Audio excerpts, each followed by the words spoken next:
એટલે દુખાવો કેટલો છે? રોજે રોજ દુખાવો છે પણ ચાલતો હોય ને દુખાવો ઓછો થાય.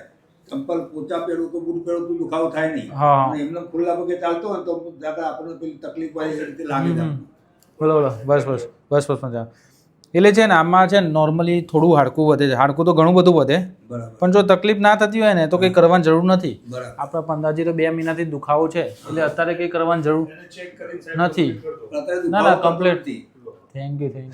હે એટલે છે ને આમાં જો દુખાવો ના થતો હોય ને તો કંઈ કરવાની જરૂર નથી.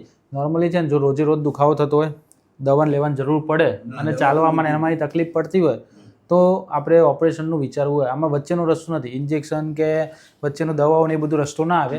જો બહુ જ દુખાવો થાય, પહેલો રસ્તો છે ને સૌથી પહેલાં કસરત કરવાની, ગરમ પાણી મીઠું નાખીને શેક કરવાનું, થોડા એડીવાળા ચપ્પલ ને બધું પહેરવાનું. બૂટ હોય ને એમાં થોડું સિલિકોન મૂકી દેવાનું, એડીવાળા રહે.